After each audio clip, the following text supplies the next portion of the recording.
Okay, so now we're going to talk a little bit about verbal language, which is in some ways different than written communication, and in some ways it's similar. We're not going to get too much into the similarities and differences, but it is good to know that there are ways that they're similar and different, and the ways that they relate to each other are not always as intuitive as you might think. So it's kind of an interesting thing to look into, even though we're not going to now. Just kind of throwing that out there in case you're interested. But we're going to talk about conversation. When you have a conversation, one of the things that's really important for that conversation is the schemas and scripts that you have in your head. So based on what you know about the person you're talking to and what you know about the situation you're in and things like that, all of these things are really going to have a great impact on the kind of conversation you're going to have. So, for example, if the phone rings and you answer it, you're probably going to say hello, or you might just start talking depending on who it is and whether or not you have caller ID. So that's a basic script. That's the procedure that you follow when you're going to have a telephone conversation. So that has a, you can see it, hopefully, that you can see how your semantic knowledge comes into play when you have a conversation with someone. You use situation models. You'll use referential representations where you refer to things that are being described, and you can even do that with gesture by pointing to something if you're sharing a common environment with someone that you're speaking with. And there's implications, and those can either be intended or unintended, and inferences where the reader can read more into what you're saying than what you've actually said. And these concepts of implication and inference bring us to some conversational rules, right? Because if you break a conversational rule, then that might lead your listener to read something into what you're saying.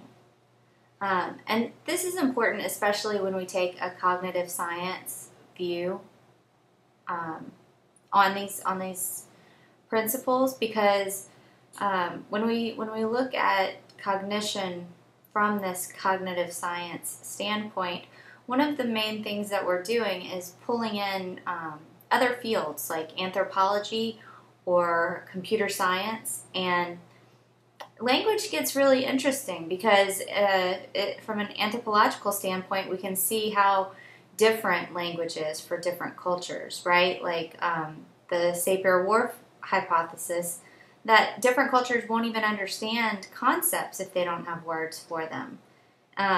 But so that's kind of an anthropological aspect of language use. But there's also this this very big deal in computer science when you try to create an artificial intelligence that can use language, because there are many things about language that we find really, really easy that we just don't know how to make a computer do. So it's almost as if they're so easy for us that we aren't capable of programming them, because we can't even figure out how we do them, because it's just so easy for us. And these conversational rules, they might seem silly at first glance, but one of the things to consider is that if you had to operationalize this enough into a set of rules for a computer to always follow, you would actually end up finding it really difficult. So difficult that of all of the brilliant people who've thought of it so far, they haven't actually come up with a perfect solution to these things yet. So we're going to get into some maxims of conversation just real briefly. They're not covered extensively in the text, but they are pretty important for cognitive psychology. And there's also this principle that we're cooperative speakers, so we'll not only keep our situation model in our heads and updated, but we'll also include the person we're talking to in our situational model And according to Herbert Clark, we'll use this cooperative principle where we are really dedicating a lot of energy towards understanding how much our conversational partner understands. And we try to stay on topic. If we abruptly switch topics, which we're going to see later on in this video, if we abruptly switch topics, there's usually a purpose for it, and that can mean things too. First, Grice's maxims, these rules of operation when we have a conversation. These are the 4 that you need to know: quality, quantity, relation, and manner. Quality has to do with the quality of what you're saying. Don't say something that's not true. And quantity is give as much information as is needed, but don't say more. Don't ramble on and on. Keep it related to the topic, right? And be clear. Don't be obtrusively vague. And also be brief. Okay, so Holtgraves did this study where someone would say something about someone, and then after the listener heard something said about a person that was either neutral, negative, or positive, then the next conversational move would either to be make an excuse for that person that something neutral, negative, or positive was said about, or to do this topic change after saying something neutral, negative, or positive about someone. And what Holtgraves found was that the listener had a lot of trouble relative to the other situations if somebody said something positive about someone and then made an excuse for them. Or if, and similarly, if someone said something positive about someone and then just abruptly changed the topic of the conversation. So if you would say that Molly, she really did a really, really great job on her presentation. But, Molly's had a hard time in life. Or something like that. That wouldn't really make sense. And so the listener would say, well, didn't you just give her a compliment? Why are you now making an excuse for her? Are you implying something? Was that sarcasm that I didn't get? Or something like that. And topic change kind of works the same way because it's almost as if you're doing similar things here. So hope that makes sense. There's also really interesting stuff about gesture and how that influences communication. And I'm going to give you guys a link to see how gesture it's actually used in industrial organizational psychology and business applications because it has such a great effect on our perceptions of each other and the effectiveness of our communications. But we won't go too much into that. I just wanted to mention it. Okay, Clark, he's the guy who's responsible for this principles of collaborative cooperation and communication. How many C's are in that sentence, right? So he's also got this list of different kinds of reference, and they're not terribly important, but it's worth mentioning. And he also came up with this concept of bridging, which is when you pull these two concepts together during language comprehension. He also did this study with Isaacs where he had people in a conversation describe New York City landmarks to each other, and he found that even if neither one of them explicitly said that they were from New York, after a while they would start to talk to each other. If they were both native New Yorkers, they would both talk to each other by calling something the Rockefeller Building or the name of the building, instead of describing what the building looked like. In contrast, if they were talking to someone who was a non-native New Yorker, because they would just infer that person wouldn't know the names of each building, they would instead describe what the building looked like to these people, even though no one ever explicitly said that they were or were not from New York. So it kind of it's one of those ways that you can read more into what people say than they're actually saying, and it turns out to be significant. This is something that a computer, like I said, could not do. Not easily. I'm sure we can all come up with little hypotheses that would not be as good as people in implementation. Anyway, moving on. Another guy, he's got kind of a conflicting theory from Clark, and his name is Boaz Kaiser in Chicago.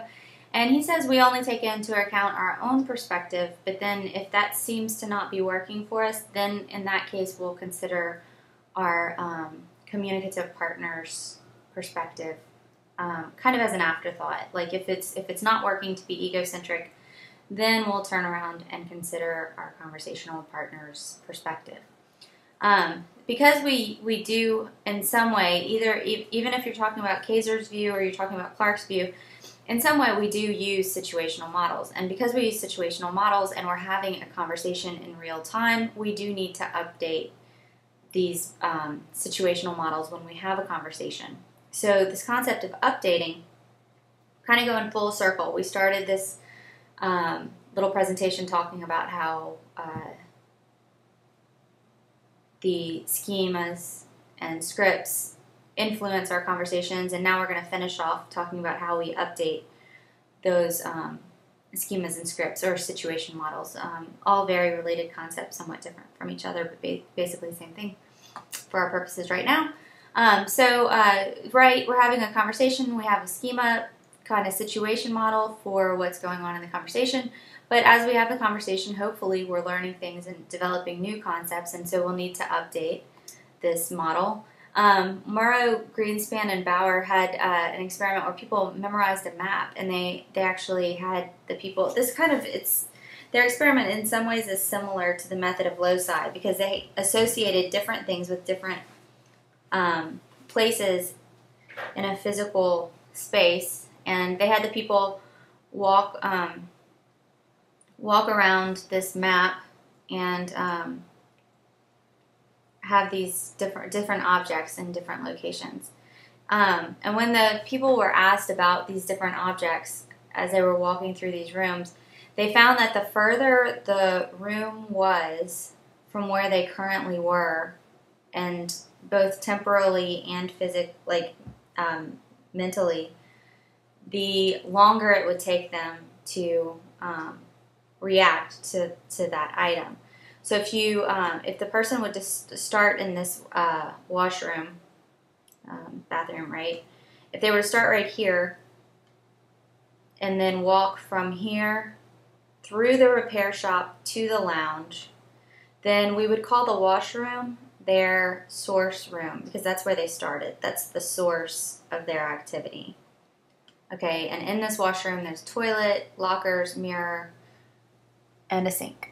Okay, so they start in the washroom, walk through the repair shop, and into the lounge. This is the source room. This is the path room. That's the room they're walking through. And the lounge is the goal room. So that's the room that they end up in. All of these other rooms would be exactly that. They would be other rooms in this situation. So what Morrow, Greenspan, and Bauer found was that if someone was asked about the room that they were currently in, the goal room, the room that they ended up in after they walked from the washroom into the experiment room, and we asked them a question about speakers, then this would be the goal room. They would take the least amount of time to answer the question. However, if they were asked about a room that was unrelated to any of the rooms they had just been in, then they would take the longest. If they were asked about the room that they had started in, the source room, it would be less time than the unrelated room. The room they had walked through, less time, and then the goal room, the room they were currently in, the least amount of time. And we also see these updating effects in neuroimaging results. And there's this additional concept of embodiment in comprehension. So if you explain something that's not physically possible, it'll take someone longer to understand than something that is physically possible. Okay, and as a last note to get you kind of interested in maybe looking more into these things on your own, there's some aspects of comprehension that do apply to language, the language phenomena we just talked about, such as film, virtual reality, interactive events, things like that. Sometimes these findings do cross over and sometimes they don't. And sometimes it's not in exactly the way that you would think that they would relate. So I hope you all have a great week, and I can't wait to read what you say in the discussions. Okay.